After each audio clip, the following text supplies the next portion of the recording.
Porsche has made an announcement, and it's not that they've made a new 911 that looks exactly the same as the old one. No, this is much, much bigger. In the first 9 months of 2025, operating profit fell by 99%. Let me say that again, 99%. Last year, a pool of over 4 billion euros. This year, a puddle, just 40 million. Financial equivalent, Bugatti Veyron, to a rusty bicycle with a wobbly wheel. A catastrophe of biblical proportions. You don't lose that much money by accident. Not misplacing your car keys, misplacing your entire car factory. All the cars, all the workers, all the money. Porsche isn't the type to trip over shoelaces. Something has gone monumentally wrong. From Stuttgart to Shanghai, people ask, what on earth happened? How did the most profitable car company suddenly have no profit? The answer, not one thing, but a shopping list of very expensive disasters. The sheer scale of this collapse is staggering. So, where did all the money go? Well, a huge chunk was spent on retooling, ripping out machines brilliant at making petrol engines and V8s that roar like thunder, and replacing them with complicated robots that make electric motors and battery packs. A heart transplant on their production lines. And that sort of work does not come cheap.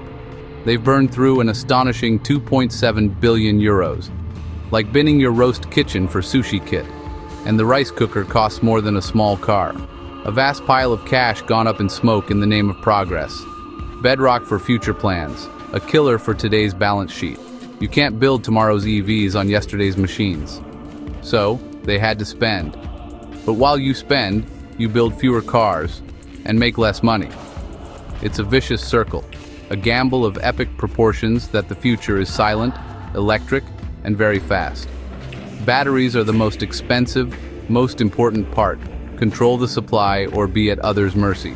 More factories, more research, more eye-watering costs, retooling, robotics, battery tech, a giant vacuum cleaner sucking the profit out before it's counted. It wasn't just new machinery that crippled profits. Corporate speak for, we made plans, changed our minds, and it cost a fortune. A breathtaking 3.1 billion euros for EV strategy reversals and restructuring.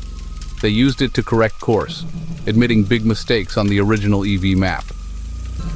New CFO Jochen Brechner called 2025 a trough year, the lowest point.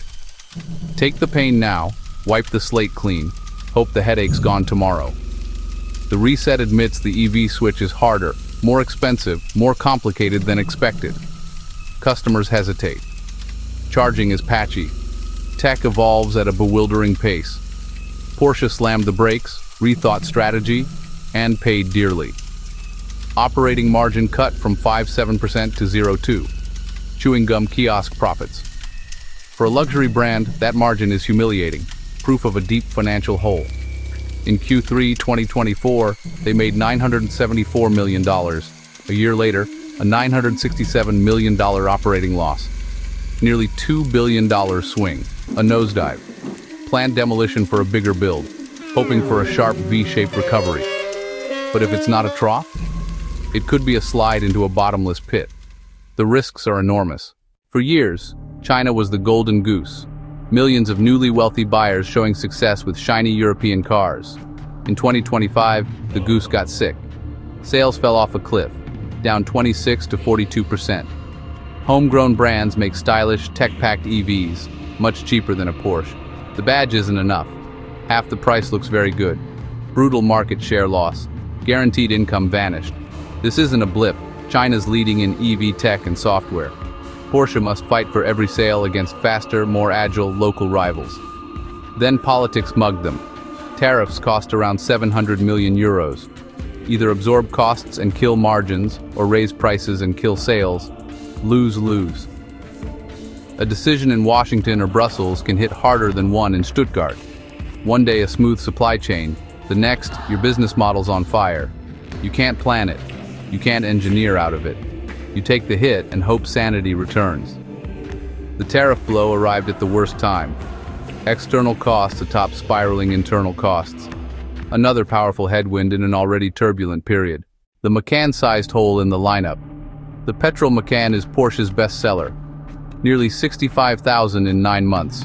They'll kill it mid-2026. No immediate replacement. 2-year gap until 2028 for next petrol and hybrid Macan. Commercial suicide? Many SUV buyers aren't ready for full EVs. Range, charging, and they love petrol feel. Take away their choice, they won't pick EV. They pick another brand. A self-inflicted wound that guarantees a sales hit when they can least afford it. So, how do they fight back? Make the EV gamble pay off fast. Accelerate electric Macan, 718, and upcoming Cayenne. Brilliant to drive, excellent range, desirable. In China, local models, more connectivity, deeper partnerships, more R&D, even build more locally. Plug the gap with clever marketing, finance, special editions, loyalty perks, damage limitation. From here, it's execution, iron fist cost control, and factory throughput. In a nutshell, profits didn't just fall, they were pushed off a cliff. The 99% collapse came from massive self-inflicted costs and brutal external pressures. Billions to retool, billions written off, China sales collapse, US tariffs, and a 2-year Macan blackout. Is Porsche doomed? No. But it's in a world of trouble. They've taken the hit. Now we see if they can get back up and make electric Porsche still feel like Porsche.